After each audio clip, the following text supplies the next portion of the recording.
한일 정상회담이 열리지 않았던 점, 이 점을 들 수 있을 것 같습니다. 이거는 어쨌든 일본의 우선 결례예요. 사실은 있을 수 없는 일이거든요. 그러나 우리 입장에서 보면 뭐냐면 외교적인 역량 부족을 보여준 상황이기도 하다. 그러니까 다음 달에 열리는 관함식 자위대 거기에도 우리만 초청 안 했어요. 심지어 중국도 초청했다고. 뭐 일본을 뭐 비난하는 것도 쉽고 또 여러 가지 뭐 상황에다가 책임을 돌리는 것도 쉽지만 이거는 누가 뭐라고 그래도 이를테면 국제사회에서 볼 때 한국 왕따라는 것만은 분명하다. 근데 왜 일본의 이번에- 아베 정권이 선거를 앞두고 내부 정치하고 있는 거죠. 아니 용렬하고 졸렬한 행태인 거를 제가 먼저 저도 비판하지만 그러나 어떤 형태로든 그거를 해서 성사시켰어야지. 이번에 한일이 아이고, 만나지 못한 그 것은 당시에는 우리의 우리가 안 외교력 가도 아무 부재라고 문제가 생각하시는 없었을지 겁니까? 모르겠는데 우리 입장에서 한일 정상회담이 열리면 좋지만 국태여 그걸 열겠다고 매달릴 이유도 없다고 저는 생각합니다. 아니 왜 근데 그리고 주요국 중에 우리만 없냐 이거예요. 아니 중요한 한일 건. 정상회담을 성사시키기 위해서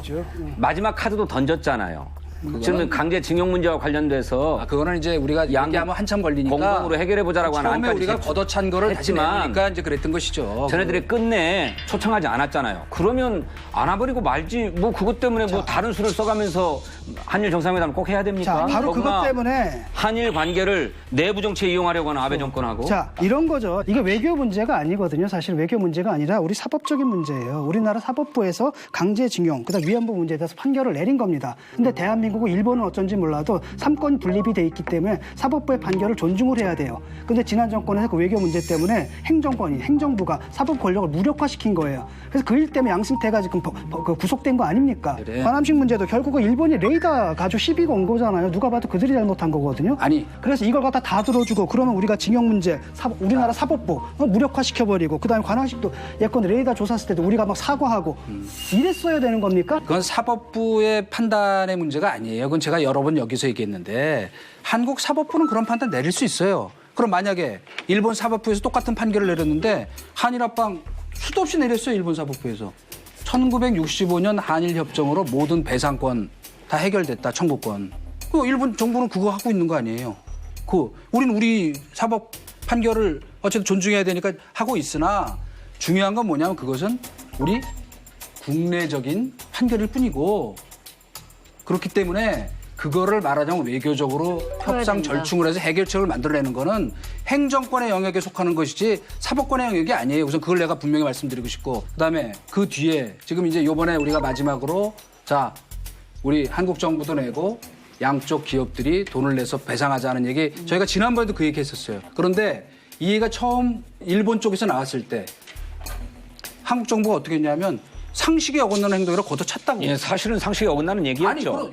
예. 그렇죠. 그러나 이게 상대가 있는 게임인데 네. 걷어차더니 네. 이제 끝에 와가지고 그걸 하면서 하니까 어떻게 생각하냐면 한일 정상회담 무산의 책을 우리한테 돌리려고 지금 하는구나. 이렇게 근데- 그쪽은 대응을 한 거예요. 그러니까 우리 외교는요 지금 전쟁하거나 싸움하는 게 아니잖아요. 어떻게 해서 우리의 국익을 극대화하느냐지. 아베한테 아베하고 그야말로 미국한테 굴욕외교라고 아베하고 생각합니다.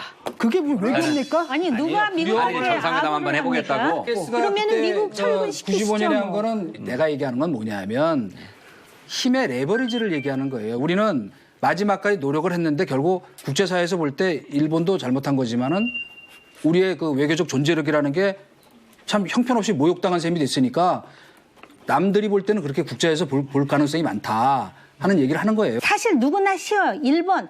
아우 정말 우리는 왜 하필이면 일본 제국주의의 식민지 병탄이 돼서 이렇게 우리 조상들도 그렇고 우리도 그렇고 대한민국의 민족주의가 어디서 나왔습니까? 반미 감정이 아니에요. 애초부터 반일 감정이었죠. 그럼에도 불구하고 일본이 개인적으로 싫다 곱다의 문제가 아니라 이게 국익과 관련된 문제라면 이 상황을 수습할 수밖에 없어요. 그러면 수습책을 제안해 보세요. 그러니까 이 문제 어떻게 수습할 겁니까? 제안을 해보세요. 정부한테 이러라고. 아니 그러니까 일본에 대해서 이 문제와 관련해 가지고 우리나라 사법부에서 이런 판단을 내렸고 그다음에 레이더 가지고 애들이 시비를 걸었단 말이죠. 위안부 문제에 대해서 사과 안 하고 있고 여기에 대해서 대안이 있어야죠. 간단히 얘기하면 아니 왜 대안이 없습니까? 사실은 외교에 그러니까 물밑 정부가 비판을 할 때는 그러니까 네. 정부가 이게 잘못하고 있으니까 그럴 때 내가 볼 때 이렇게 하면 풀릴 수 있다는 대안을 아니 제시해 그 보세요. 정부가 물밑 대화서부터 시작해갖고 열심히 일본하고 관계를 정상화하기 위한 물밑 대화를 할 때 노력을 해야 되죠.